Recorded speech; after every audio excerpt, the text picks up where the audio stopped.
tan so apɛ won ha ho ko hwe biem eno ase ye ne yakase bebo nka ye se yabo yaba Ahenkan Facebook yedam Ahenkan YouTube yedam eti eno sa no eboa ma onya nkaibɔ se de be betumi so aboa wo eno ye YouTube no subscribe na be ka ye ho an abusafo sanso na 0594 841044 so betimi do adwenche no ede afa so text message betimi de aba na sanso na betimi akọ WhatsApp na wakoba atodwe enso ede aguo ni nyina be kan se be kan de ama wo ebra ese efatamu awiai osomfo me adwen pahene kofi mensa adwene papa na papa edi wanim kan afei ensam no emu nkyeremu enie nsam no ase ede amawa na ayade se Ghana mampanyini nana adodankwa ekufu ado akora wabra woso akoframamo na oso ayebe Ghana mampanyini afimpenu ani du ensu mo no ene wonma na wonam asweye ono ankasa wapaya wode nkrofo atoto ano mekire information ministry no onimanyafo akwadwo ponkroma na ye osoafo epanyini eho ene na bede kire ensoso owura yere Fatima Abubakar enti honoma no aka kyerem mumbo simpie ma me na me magyina so na mo friends amtwerefo na menka bibi kakra nkyere wo se de Ghana entotoasi bi ekọ se de nkotabuo si bi kọ na meda na difa nkyere Ghana fo na ne agya mo so mekamu omaboaboa nsamtwerefo ano afa twetwuru ani ntira kukudamfo a ejidi ye se Ghana omuka biewom na omaboaboa mu nyina no mu nya di ahyiamu ni abosimpie na Ghana mampanyina na dankwa no abegyina so no chekere ma owiepɛ no agye ayetemamfo so adwenkyere anase wonum agya woto onsa fra wagye om so adwenkyere se de be o man chekere betimi enso akonkan na didi ma na ehu se adwumadie no ayade se enkoso biem ana mafo se adan na dankwa gufado adan ana yisi ado ne yemeka biem de na ekoso entama amafo adwuma ye kese kakra anu nam so bia mo asoafo abede kire a on na hwede obodwumadie ntoto eso Deputy Minister of Information owura yere Fatima Abubakar ade ababetudwa kyerem se enye se ebia na dankwa kufado wa sheda won pese obetie se bi otimamufo enso so ensem anase atwetoro ne ani ntira kukudafo m ka bi wo mu no on pese obetie omo ensem anampo samtwerefo on pese onu so omo so bekeka na ensem anase bi omo so be kye ne se de oman no anase amamosi bi ekọ ana kotabu a wose obubo obu fa oman no no ena se bi eye na kwadwere on pese obebuo wose da bi Ghana mampanyini na dankwa kufada ye krado se bire bi na prum de ato no wajamanfo adwenche no so de nim dia so de ato na timabo ma Ghana ko nanim na so de akoma enei ayesa media engagement no eto atimi atwase woni nsamtwefo di nhyiamu na wacheche nsem de atoro se de Ghana ko no eto atwa no wasini nyina ne ye COVID-19 a chese ebaye onse COVID-19 ba ye na yade se sa yade ni huo ana ede etotimamfo so ntino na hu hia se na dankwa kufa judgment biara eye oni nsamtwerefo edidi to no mo nani ekọ eye COVID-19 to be hu na ebia bia no ayire so na woche no obegira simpie so no achechere yade animu eno mo de kọ egu akwamo eto chem se eno ana chese ebetwa mu a entiama sa eye kitawudi ana da na dankwa kufa do Ghana mampanyini ene afa nsamtwerefo ne atuturo ne ani ntiro mo mu entemu no eme no etwesense kakra na so no sabre ya me no ekase o chemu se aye awiase nyina enkabom eku amushapom de jubede ntoto ya eso where the organization for the better chemu se COVID-19 sisi ano enye hu gidigidi bia biem waso mo de sansem abeto dwa die na nado dankwa akufado Ghana mampanyina akora be frase na wasanso so ene nsamtwerefo ne atwetwedo ani ntira kukuda fom o maimu asanso anyankitawudie na ogide se no atimi aboa manoma enso atimi akọ eye enka yentie maame Fatima Abubakar ne nsam odi tudwa no ebi. Before COVID, this was an annual event, and I can assure you that we were even planning to organize one when COVID struck. It will be out of place to say that the kind of indoor meeting that involves everybody talking and a lot of conversations and dialogue to take place within that space. Trust me that now that the World Health Organization has said that COVID-19 is no longer a public health emergency, the strategy may now change from direct broadcast by the president in engaging Ghanaians and other strategies we have used for communication within the highest office may change. So please, we cannot have that conversation without taking out the circumstances that led to the abrupt stop in the strategy of bringing the media to the banquet hall at the Jubilee House and organizing such engagement. Ghana adesimama ene a wote no ewo wasumwen wano ena waye oswafo abede chirofwe da rubo dwumadie ne ntotoye eso Deputy Minister of Information Owura Yere Fatima Abubakar na ne nsam no de bi epieso biema na wo kyerem ese ayade se enei ukopiem ewo eyemampanyine aso a mu de dwumadie bi anase ayade se bill bi aba beto no no so omgusu di dwuma pa de friend se broadcasting bill no wache se eno yade ba ko ahia pa se ensema wo de fam frama mo ede ma aye timamufuo no se yebehwa ne yatimi di mamra bi di atitale tare ho se de beya ebe ma adwuma so atimi aye akono na se de gidi ewo aye nsamtwa adwuma ni mo no eno so ehihim ne betimi agina pintinti eno mo hwe ede sa broadcasting bill no ede eba na ochem se nkrofo bi so na ma wonom keka ese aye sa broadcasting bill no empanfo no omache wo hudodo ede no omode ye ebi kura so omato atwere ba bi kura mpo omogina omo ni nyina no enkomlai na chesa aso mo na hwe de robonsam so mo na wese mo hwe na aye sa ntutu atimi ekọ aye animu pa na se mutimi pija ana etimi mpo etintim na aye maame Fatima Abubakar edi tudwa kyerem se broadcasting bill no omani di akyire pa enhihye biara ba bia waso omode ye emlai ewura bia no omahwe de ewura empo omohwe ye omoto omonsa ede frɛ aye enkabomukuo a enhye aban ase atwetwoduro ne ani ntira kukudamfo bi ne mu a omunyina de omadwe ntoato a no omunim die enso ede begu apono eso na wo kyerem se omode omani adidi bia akyi a omu se bi mu die no sebe mpraduasa ye gituma beboa ebi mu so de anya se ebia enye nanso no ebia pempem ba bi omani gina no ye de behyehyem nani mu a ebe ha dwene etini nyina no dwumadie no yade a wo kyem se akoso wo se empo omatabiri eye sa broadcasting bill yi ade akwakoma eye aban lawyer panyini mekira attorney general mo de akwakoma no eso no kranfo de ni enso eni akire bi no hwehwem ansampo ni yahwe amana baba ye mamra kete ewo mai kokko ganem ya etu otem se broadcasting bill no so omugusu a omudi wudwuma. The Ministry of Information and stakeholders are seriously working on the broadcasting bill. There was a draft. We had taken the draft to consultants to look at it, even the Attorney General to look at it. We invited comments from 15 stakeholders. A few of them brought their comments and made their input. It has been sent back to consultants. We have been working very hard since 2021, to the best of my knowledge, to get to a stage where we are able to harmonize the regulatory framework, especially between NCA and NMC, and also to cover some of the gray areas that cause the problems that we have within the information sector. So it is not as if nothing is being done. Abusuafo wei eyo suafo abede kira o share the rubo anasa manebo dwumadie ne ntotoye eso Owura Yere Fatima Abubakar ana wote ne nka eno ne nyina no efa enei ensemtwa adwuma no sade esibi ekọ ana afesuma mpanyine ne nsemtwafo enkitanwudie sade esibi ensoso etie na ye bwawrem ewo eye ensemfoforo enso emu ana enei obomafo ne de ne nam ewo apaso eno nti no na agya sam no kase galamse hu nsam de eho apaso pa obia bie na no bia na wo ka bi na ne nyina nkomra nyina soso aye obenfo frempo boaten na report odi betu dwa achese nkofo bubom mu a na asama galamse no ehuruyɛ asa sori sanse galamse ne de ehwa na ate akoda din kwasi konsumi gina kwantia sa na akwakoye ehwo no ma no about yemini no okɔ no akɔte kakra na ho nsɛm adwoa na asaba nyamini na sɛ abai yɛbɛhwɛ ne aka ho asɛm no yɛbɛtototo ayampia saa keka nsɛm saa ne asɛ gyade ato atwere baabi na eno na yebusa sɛ galamse kun how far now aduru san yetimi akon yetimi adisu nkunim ana ekon no kura yentimi nkon etu yenka kura sɛ obi anko ye bini antum na na obi anwene ne ho eno na nam so bi ama eye opanyine kwankyerefo no anetua Minerals Commission ano eye Owura Martin Kwaku ayisi ode ensama wodo ade atodwa a wono soso ekyerem ese galamse ko ne de nyame anim no kura obonsam matikopo de tua woni wo kyerem se galamse ko no ayaku bi a eden pa ne ko no eden papa jese anya de ketwa no kase ko no yako na yadisu nkunim a na ne ekontompo sam na waka kire na trotete madana num no eso pa wose ye nkunim na so de womu ni se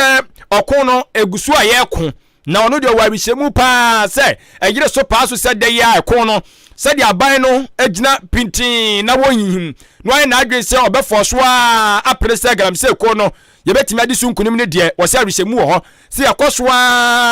yɛ afam deɛ bi atemamfoɔ yɛ ɔmo deɛ ahemfofoɔ yɛ ɔmo deɛ amanyɔfoɔ yɛ ɔmo deɛ abampanyinfoɔ yɛ ɔmo deɛ obiara yɛ n'afam deɛ asɛmtwerɛfoɔ ka ho yɛ nyinaa yɛ afam deɛ a wɔsɛ galamsey ko no yɛbɛtimi ade so nkunim na no na wɔkyerɛ mu sɛ wɔka sɛ aban endi ntwo ɛwɔ galamsey ko no emu ɔno saa nso so ɛna ɔno deɛ wɔsɛ ɛnyɛ obie wo kasa mfonyini ubie kasafonyini ne afei kasafidi ahodoɔ kwa abafo ntɛntɛn so ɛne amanfo twa da pa na bi mu kran pa akɔsa nsuo yi bi tete no nsuo sɛ deɛ nisi betie na nka bi abrɛ mu abɛn yɛ boso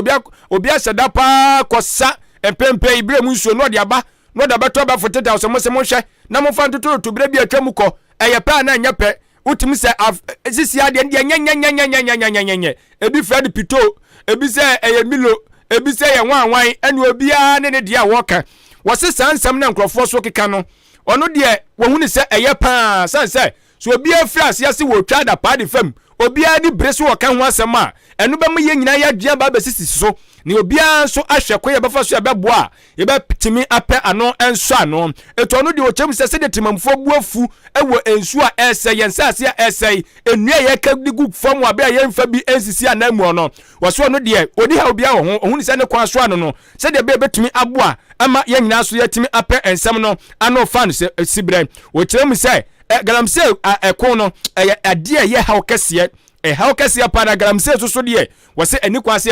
so kora mpo so ɛwɔ man mu anom a wɔsrɛ ɛsɛ obiara nyina fam deɛ na ɛko yi ɛmla ko I will be the first, like my minister, to admit that Galamsey is not over. I will not say we have failed. I can understand the outrage and the anger Ghanaians. You see, when people switch on their telly, the anger, the outrage of Ghanaians, is that water body that looks like apple juice or Milo or perhaps what you are wearing? That is the anger. I'll be the first to admit to say that the situation is not satisfactory. That is a fact. And it will be foolhardy on my part to sit here and say the fight has been won, it's all over, Ghanaians can go and sleep. You can go and drink that water. Abusuafo ene a wotino wasumwe wono eye opanyine kwankyerefo a wono na etua Minerals Commission no ano Owura Martin Kwaku Ayisi na adehimama wono soso wate ne nka no ne nyina no soso efa enei eye amnam adwuma yehunu se enye kwampaso na ye presi betimi atu ase popularly known as Galamsey na chesa adehimama what is one so ache na adwene ewo ho no eye awiapam to bra kan Kasiebo adehimama no asogusu a wo enjoy anase wo tie na wo feel etede ewo Ahenkan 93.3 FM so na mayenko ye nanim na eno so eye amanyosem emuan na mo ma refi so adwencha be mana su Facebook live Ahenkan 93.3 FM na afe YouTube so eye Ahenkan 93.3 FM 0594-841-044 and also betimi de o message no e de afa so e de aba through WhatsApp ana SMS e be kan yesa e be ka ika de ama kama na wo amanyosem won so ye course no kokroko amanyoko no wonum akache